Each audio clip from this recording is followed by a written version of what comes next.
यहाँ तक रजाइयों का नंबर 20-22 तक पहुँचा। बादशाह की निगाह फ़कीर की झोपड़ी में गई तो क्या देखता है, उस फ़कीर ने एक लक्कड़ जलाया हुआ है, लक्कड़ में आग लगाई है, उस लक्कड़ के सामने बैठा मस्त, ध्यान में मस्त है। राजा ने सोचा फ़कीर आज कितनी परेशानी में होगा ठंड के कारण। थोड़ी देर बाद इस वजीर को भी नींद आ गई और इसे भी होश नहीं रहा कि हीटर्स चालू हैं या नहीं, ठंड है कि नहीं। थोड़ी देर बाद उस फ़कीर को भी नींद आ गई। वह भी लक्कड़ के पास लेट गया, एक टाट बिछा हुआ था, एक ओढ़ कर लेट गया। गहरी नींद आ गई। लक्कड़ कब बुझा इसे क्या पता। जब सुबह वजीर उठा तो सर्दी महसूस हुई। एक बार नीचे देखता है, एक टाट पर वकील सोया हुआ है, एक टाट ओढ़े है, लक्कड़ भी बुझा हुआ है। उसने अपनी बेटी से पूछा कि बेचारा बड़ा अभागा है, पर सो कैसे गया। ताज्जुब तो इस बात पर है कि उसे नींद कैसे आ गई। बेटी जिसकी सात्विक प्रवृत्ति थी, कहा पिताजी आप उसे बुलवाइए और पूछ लीजिए वे कैसे सो गया, उसे नींद कैसे आ गई, क्या अर्ज है। बुलाने के लिए चौकीदार भेज दिया। चौकीदार गया कि वजीर साहब ने याद किया है। वह उठा और कहा अभी मैं 1 घंटे बाद आऊँगा। 1 घंटे बाद बादशाह साहब की खिदमत में हाजिर हो जाऊँगा। चौकीदार गया और बताया कि वह 1 घंटे बाद आएगा।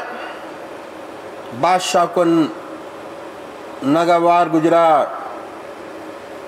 मैंने उसे बुलाया था, फौरन भागना चाहिए था। कहता है 1 घंटे बाद आएगा। बेटी ने कहा कि महाराज ठीक ही है, अभी उठा है, शौच जाएगा, मुंह हाथ धोएगा, दातन कुल्ला करेगा, तभी तो आएगा, टाइम तो लगेगा। बादशाह शांत हो गया। 1 घंटे बाद मुंह हाथ धोकर वह फ़कीर आया। आकर बादशाह साहब के महल में पहुंच गया। बेटी ने दरवाज़ा खोला, बुलाकर अंदर बैठा लिया। राजा ने उससे प्रश्न किया कि रात कैसी कटी। उस वकील ने बड़ा सुंदर जवाब दिया कि कुछ तुझसे अच्छी और कुछ तेरे जैसी। बादशाह को बड़ा गुस्सा आया कि कहता है कुछ तुझसे अच्छी कुछ तेरे जैसी। इतनी सर्दी, इतने हीटर्स चालू, इतनी रजाइयाँ, तब तो सर्दी गई नहीं। टाट पर पड़ा सुकड़ रहा था। कहता है कुछ तुझसे अच्छी, और बड़ा गुस्सा उसको आया। उसने कहा भाई अच्छी कैसे कटी और मेरे जैसी कैसी कटी। तो उसने बड़ा सुंदर उत्तर दिया। कहा राजन, जब तू महल में दाखिल हुआ, सर्दी से ठिठुर रहा था, सारे हीटर्स चालू कराए, उसके बाद एक के बाद एक रजाई तू ओढ़ता चला गया। जैसी तेरी ठंडक थोड़ी कम होती चली गई तो तू सोचने लगा कि मेरा जो वज़ीर है, मेरा जो मिनिस्टर है, वो ज़्यादा शक्तिशाली हो रहा है, प्रजा उसको ज़्यादा मानती है, कहीं ऐसा ना हो कल वे गद्दी का मालिक बन जाए। उसके बाद सोचता रहा कि तेरा पड़ोसी राजा है, वह भी बड़ा शक्तिशाली हो गया, उसकी निगाह मेरे राज पर है, ऐसा ना हो कि वे मेरा राज हड़प लें। तो इन विचारों में पड़ा था। उस समय लक्कड़ के सामने बैठा मैं परमात्मा का चिंतन कर रहा था। उस प्रभु से मैं बातें कर रहा था, मेरा ध्यान लगा हुआ था। जितनी देर तुझे सोने में लगी और मैं जागता रहा, जितनी देर मुझे सोने में लगी और मैं जागता रहा, तो ये रात तुझसे अच्छी कटी। और जब तू सो गया तो तुझे क्या पता कि हीटर्स चालू है कि नहीं, रजाई ओढ़े है कि नहीं। जब मैं सो गया तो मुझे नहीं मालूम कि लक्कड़ जला है कि नहीं। ये समय तुझसे ऐसा कटा। तो जो संत हैं जिनका हृदय परमात्मा में लगा रहता है, आप उन्हें कैसे रखते हैं, उन पर इसका कोई असर नहीं पड़ता। उनका प्रभु चिंतन बना रहता है, दुख में भी सुख में भी निरंतर ईश्वर की याद में लगे रहते हैं, अपने आत्मा के आनंद को चूसते रहते हैं। ये बात कबीर साहब ने दर्शाई है कि ग्रह उजाड़ एक समलेखों, भाव मिटाऊं दूजा। आगे कहते हैं बहुत सुंदर कबीर साहब कि आँख न मूंदाऊं, कान न रूंदाऊं, तने कष्ट नहीं धारूं, खुले नैन पहचानूं, हंस सुंदर रूप निहारूं। आँख न मूंदाऊं, कान न रूंदाऊं, तने कष्ट नहीं धारूं, खुले नैन पहचानूं, हंस सुंदर रूप निहारूं। ये साधन है अपना। जब भी आप ईश्वर की याद में बैठिए, रिलैक्स होके बैठे, कभी मानसिक खींचातानी मत करो, आनंदमयी अवस्था बनाओ। जब ईश्वर की याद में बैठते हो, पूजा में बैठते हो, ध्यान में बैठते हो, आनंदमयी अवस्था बनाकर बैठिए। सोचिए कि ऐसा समय है कि मैं प्रभु के चरणों में विश्राम चाहता हूँ। सच्चे विश्राम के मायने ध्यान है, ध्यान नहीं चाहता। जब आप प्रभु के चरणों में विश्राम करेंगे, उस समय सभी विचारों से खाली होंगे। एक ही लौ आपके प्रभु की याद की लगी होगी, उसी का चिंतन होगा, उसी का ध्यान होगा। बड़ी आनंदमयी अवस्था होगी। तो ध्यान में कभी स्ट्रेन नहीं करना है, बिल्कुल भी मानसिक खींचातानी नहीं करनी है। आनंदमयी अवस्था बनाकर बैठिए। ये अभ्यास इसलिए कबीर साहब ने कहा कि आँख न मूंदाऊं, कान न रूंदाऊं, तने कष्ट नहीं धारूं, खुले नैन पहचानूं, हंस सुंदर रूप निहारूं। आँख मूंदने की, आँख बंद करने की भी आवश्यकता नहीं है। बहुत से लोग कान बंद करने की, लगाकर शब्द सुनने की आवश्यकता नहीं। बहुत से लोग कानों में अंगूठा लगाकर आज्ञा चक्र पर उंगली रखकर अभ्यास करते हैं, मनसवी हालत बनाने की कोशिश करते हैं। किसी तरीके से आज्ञा चक्र पर कैसे ही स्पंदन हो जाए, इसका ताल्लुक तो अंदरूनी है। आज्ञा चक्र पर चित्त की एकाग्रता से है। जैसे जैसे चित्त एकाग्र होता चला जाता है, स्वतः आज्ञा चक्र पर स्पंदन अपने आप होता चला जाता है। इसलिए कबीर साहब ने कहा कि आँख न मूंदाऊं, कान न रूंदाऊं, तने कष्ट नहीं धारूं, खुले नहन पहचानूं, हंस सुंदर रूप निहारूं। आँख खोलकर ऐसी आदत बन जाती है कि जब आप आँख खोलकर काम करेंगे, आपको ये महसूस होगा कि आपका इष्ट सह शरीर आपके साथ विद्यमान है। आँख खोलकर उसके दर्शन करता रहता है हर समय। उसका हजूर, उसकी आगाही है, एक भी क्षण के लिए उससे दूर नहीं होती। ऐसी सुंदर अवस्था प्राप्त होती है। आँख न मूंदऊं, कान न रूंदऊं, तले कष्ट नहीं धारूं, खुले नैन पहचानऊं, हंसत सुंदर रूप निहारूं। फिर आगे कबीर साहब कहते हैं कि शब्द निरंतर से मन लागा, मलिन वासना त्यागी, उठत बैठत कबहु न छूटत, ऐसी तारी लागी। शब्द निरंतर से मन लागा, मलिन वासना त्यागी, उठत बैठत कबहु न छूटत, ऐसी तारी लागी। शब्द निरंतर से मन लगा, निरंतर उस परमात्मा का चिंतन हो रहा है हृदय में। हृदय में जो देवी शब्द हो रहा है, निरंतर उसे सुनता रहता है।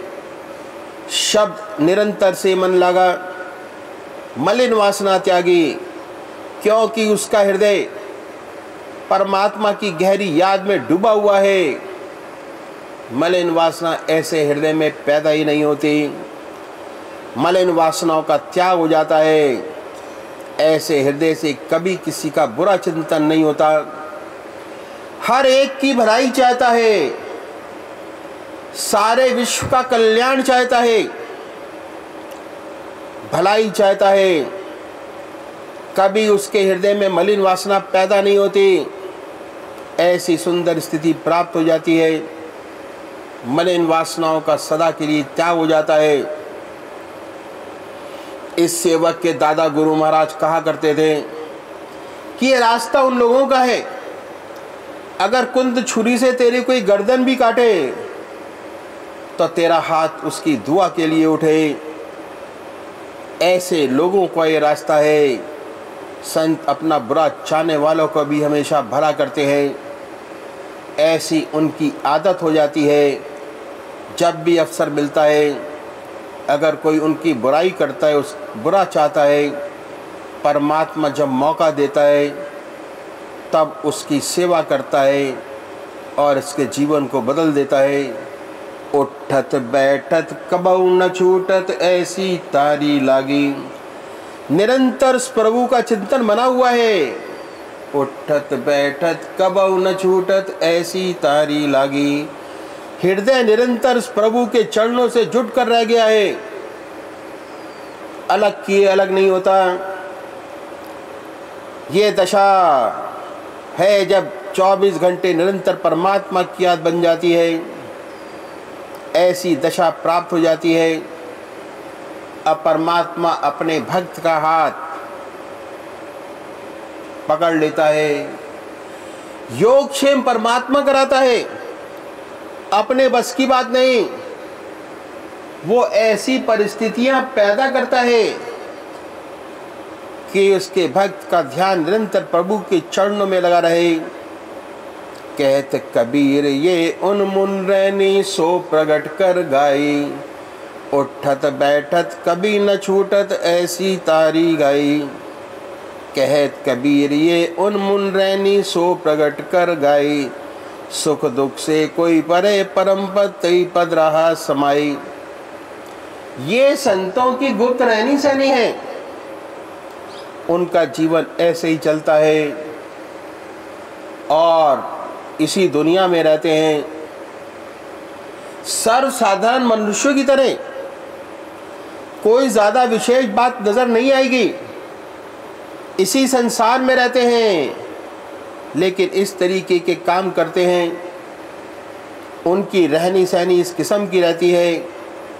सुख दुख से कोई परे, परम पद तेई पद रहा समाई। सुख आया भगवान की अर्पण। परमात्मा का कोटिश कोटिश धन्यवाद कि हे प्रभु, आप मालिक हैं। जैसे चाहे वैसे रखे आपके दिया है, आपको अर्पण है।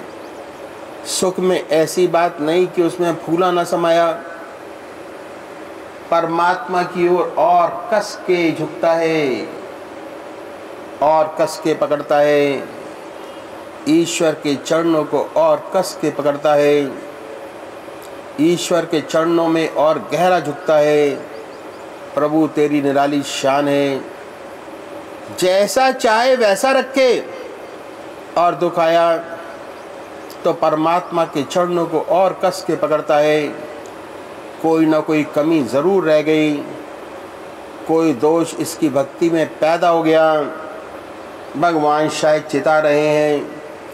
ईश्वर के चरणों को और गहरा कस के पकड़ता है और अधिक ध्यान दुख में और सुंदर ध्यान बनता है, क्योंकि बाद वक्त उस ध्यान की अवस्था में बड़ी बड़ी मंजिलें पार करता है तो उसका दुख भी आनंद में बदल जाएगा, क्योंकि परमात्मा के चरणों को और कस के पकड़ता है।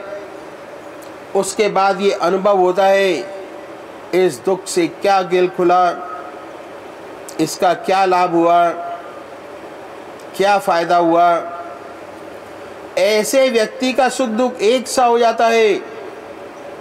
सुख में फूला नहीं समाता, दुख में ईश्वर के चरणों को और कस के पकड़ता है। इसकी जो आत्मीय अवस्था है, न सुख से विचलित होती है न दुख से विचलित होती है। उसके जीवन का एक ध्येय बनकर रह गया है, वे ये है कि तू रहे और तेरी रजा रहे, तू रहे तेरी रजा रहे, न मैं रहूं न मेरी आरज़ू रहे। उसके जीवन का एक ही ध्येय बनकर रह गया कि तू रहे और तेरी रजा रहे, न मैं रहूं न मेरी आरज़ू रहे। कोई इच्छा नहीं। ऐसे व्यक्ति की केवल एक ही इच्छा है कि हे प्रभु, तेरे चरणों में केवल ध्यान बना रहे। कुछ नहीं चाहता, मुक्ति नहीं चाहिए, स्वर्ग नहीं चाहिए, नरक नहीं चाहिए, दुनिया नहीं चाहिए, योगक्षेम नहीं चाहिए, कुछ नहीं चाहिए। एक ही चीज़ चाहता है कि हे प्रभु, आपके चरणों में इसका निरंतर ध्यान बनता रहे और कुछ नहीं चाहिए। इच्छाओं से जेब खाली, कोई इच्छा न रह जाए। ऐसी अवस्था सुख दुख में ऐसी सुंदर अवस्था बनती है और ये विश्वास हो जाता है कि जब आखिरी समय आएगा तो ज़रूर उस परमात्मा की याद बनी रहेगी। वेद भगवान ने कहा, जो व्यक्ति मुझे याद करते करते अपना शरीर फूल की तरह छोड़ता है, मुझे पाता है, ज्योति से ज्योति एकाकार होगी, ऐसा विश्वास हो जाता है, ऐसा उसका जीवन बन जाता है। चलते फिरते, खाते पीते, सोते जागते परमात्मा का निरंतर ध्यान बना रहता है। जीवन ऐसा हो जाता है और हर समय बर्फ़ की तरह उसकी याद में पिघल रहा है। 24 घंटे का ध्यान। इस तरह हम देखते हैं कि कोई भी यदि प्रयत्न करे तो गृहस्थ आश्रम में रहते हुए, जीवन यापन करते हुए, कितना ही व्यस्त जीवन क्यों ना हो, अपना जीवन ईश्वर में बना सकता है। दिन के 24 घंटे उस प्रभु का चिंतन और दुनिया के काम जैसे आज है, इससे सुंदर और अच्छे तरीका आसान लगता है, लेकिन बिना किसी सहारे की मंजिल पर पहुंचना कठिन है।